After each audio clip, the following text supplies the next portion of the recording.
അതെ, ഇന്നൊരു അടിപൊളി ഐറ്റാണ് കേട്ടോ. വേറെ ഒന്നുമല്ല, നമ്മുടെ മലബാറിൻ്റെ സ്പെഷ്യൽ ആയിട്ടുള്ള മുട്ട സുർക്കയാണ് ഇന്ന് റെഡിയാക്കി എടുക്കുന്നത്. അപ്പോൾ ആദ്യം തന്നെ ഞാനിവിടെ 1.5 കപ്പ് പച്ചരി നല്ല പോലെ ഒന്ന് കുതിർത്തെടുത്തിട്ടുണ്ട്.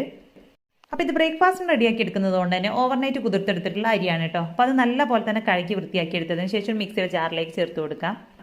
അതിലേക്ക് ഒരു 1/4 കപ്പ് ചോറും ഒരു 2 മുട്ടയും കൂടെ ചേർത്ത് കൊടുത്തതിന് ശേഷം ആവശ്യത്തിനുള്ള ഉപ്പും വെള്ളവും കൂടെ ചേർത്തിട്ട് നല്ല രീതിയിൽ തന്നെ ഒന്ന് അരച്ചെടുക്കാം കേട്ടോ. ഇനി അരച്ചെടുത്തിട്ടുള്ള നമ്മുടെ ഈ ഒരു മാവ് വേറൊരു ബൗളിലേക്ക് ചേർത്ത് കൊടുക്കാം. അത്യാവശ്യം നല്ല ഒരു തിക്കായിട്ടാണ് നമ്മുടെ ഈ ഒരു മാവ് ഇപ്പോൾ അവിടെ ഉള്ളത്. ഇനി അടുത്തതായിട്ട് ഇതിലേക്ക് ഒരു പച്ചമുളക് ചെറുതായിട്ട് അരിഞ്ഞെടുത്തതും കുറച്ച് ക്യാരറ്റ് ചെറുതായിട്ട് അരിഞ്ഞെടുത്തതും ചേർത്ത് കൊടുത്ത് നല്ല രീതിയിൽ തന്നെ ഒന്ന് ഇളക്കിയെടുക്കാം. ഇനി നല്ല തിളച്ച എണ്ണയിലേക്ക് ഓരോ കയ്യിൽ മാവ് ഒഴിച്ചു കൊടുത്തതിന് ശേഷം നമുക്കിതിനെ കുക്ക് ചെയ്തിട്ടെടുക്കാം കേട്ടോ. അപ്പോൾ മാവ് ഒഴിച്ചു കൊടുത്ത് 2-3 സെക്കൻഡ് കഴിയുമ്പോഴേക്കും നമ്മുടെ മാവ് നല്ല രീതിയിൽ പൊങ്ങി മുകളിലോട്ട് വരും. ആ ഒരു സമയത്തിന് മുകളിലേക്ക് കുറച്ചൊന്ന് എണ്ണ തൂവി കൊടുത്താൽ മതി.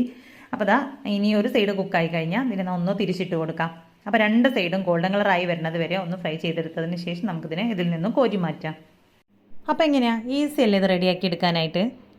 അപ്പോൾ മാവ് റെഡിയാക്കി എടുക്കുന്ന സമയത്ത് ഒരുപാട് ലൂസായി പോവാതിരിക്കാൻ പ്രത്യേകം ശ്രദ്ധിക്കണം കേട്ടോ. അപ്പോഴാണ് നമുക്കിത് കറക്റ്റായിട്ട് തന്നെ കിട്ടുള്ളൂ. ഇനി ഇതിന് ഇഷ്ടമുള്ള കറിയുടെ കൂടെ സെർവ് ചെയ്യാം.